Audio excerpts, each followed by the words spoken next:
안녕하십니까. 전국의 영암군 공무지구 준비하는 수험생 여러분 반갑습니다. 강의하는 김쌤 김민호입니다. 자, 일단은 영암군에서 일반상식 출제를 합니다. 일반상식 전체 25문항 중에서 4문항에서 한 7문항, 뭐 많게는 8문항 이상이 될 것 같긴 합니다만 그 부분에서 한국사가 나오고 또 비슷한 출제 그 문항수로 영암군에 해당하는 지역상식 문제를 낸다고 들었어요. 그래서 나머지 일반상식에 대한 부분은 서 박사님이 강의를 해주시는데 한국사는 이제 최영욱 교수님에 해당하는 부분으로 이제 여러분들이 공부를 하시게 될 거예요. 근데 이 지역 상식 관련해서 내용으로 이제 많은 분들이 영암군에서 도대체 어떻게 되느냐, 특히나 이제 영암군 소개 파트로 들어가게 되면은 어디가 있을까요?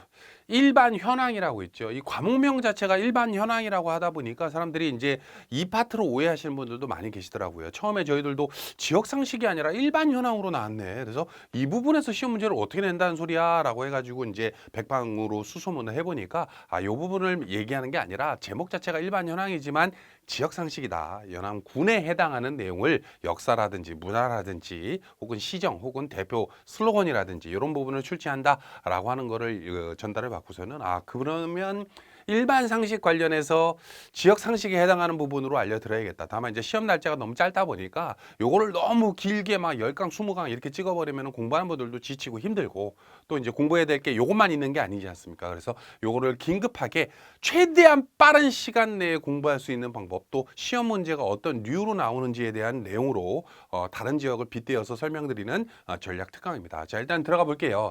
자, 일단은 영암군 소개에서 역사와 연역이라든지 여러 가지 내용이 있습니다만은 펴진 김에 요거에 대한 내용도 좀 설명을 드릴게요. 우리가 이제 진주라든지 여수라든지 혹은 경기도 혹은 일부 다른 지역 수원, 용인, 뭐 서울도 마찬가지고 공무직이나 청원경찰 관련해서 지역 상식을 문제 내는 데 관련해서 지리에 해당하는 문제도 간혹 가다가 나옵니다. 근데 지리라 그래서 뭐 어떤 대단한 문제가 나오는 게 아니라 요런 류의 지도를 봤을 때 가장 서쪽에 있는 것은, 가장 동쪽에 있는 것은, 가장 북쪽에 있는 것은, 가장 남쪽에 있는 것에 해당하는 것도 알아두시는 게 좋아요. 물론 영암군에서 내가 선생님 영암군에서 40년 이상 살았습니다.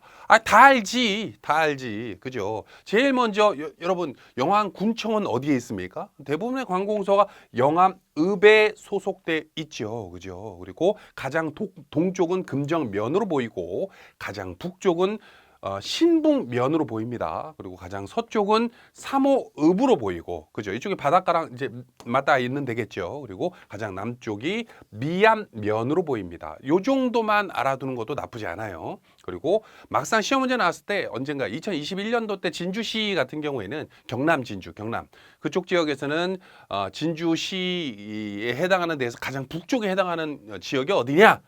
요걸 맞히는 문제도 나왔어요. 그리고 영암군을 둘러싸고 있는 다른 시에 해당하는, 다른 군에 해당하는 것도 알아두시는 게 좋습니다. 자, 해남, 강진, 장흥, 나주, 무안, 목포가 둘러싸듯이 있죠. 그래서 보통 이제 요런 지역에서 가장 중심이 되는 지역이 영암군이다라고 하는 걸로 여러분들이 지리적인 특성 자체를 알아두시는 것도 나쁘지 않습니다. 자, 그리고 나머지 뭐 토지라든지 혹은 이제 뭐 세대 및 인구라든지 이런 거는 알아둘 필요는 없는데 요거는 알아두시는 게 좋아요. 일단 세대 및 인구에서 가장 영암군에서 인구수가 많은 곳이 어디냐? 아무래도 읍이겠죠. 그죠? 영암읍이나 삼호읍이 되는데 삼호읍이 가장 인구수는 많네요. 그죠? 그래서 요 정도 된다라고 하는 거. 그러니까 인구수의 그 숫자 자체를 외우라는 게 아니라 가장 많은 인구수가 있는 곳이 어디냐, 3호읍이 되겠죠. 그리고 인구 추이에 해당하는 부분은 뭐 굳이 뭐 그렇게 중요할 것 같지는 않습니다. 대부분 인구수가 좀 줄고는 있어요. 근데 이거는 전남의 영암군에 대한 문제뿐만 아니라 우리가 이제 아무래도 이제 뭐라 그러죠? 인구 절벽으로 이제 가고 있는 중이기 때문에 출생률 관련해서 굉장히 낮아지고 있죠. 근데 여기는 그나마 좀 덜한 거야. 다른 지역 같은 경우에는 뭐 같은 군인데 며칠 전에 공고 났던 구례 같은 경우에는 거기는 2만 5천 명으로 줄었더라고.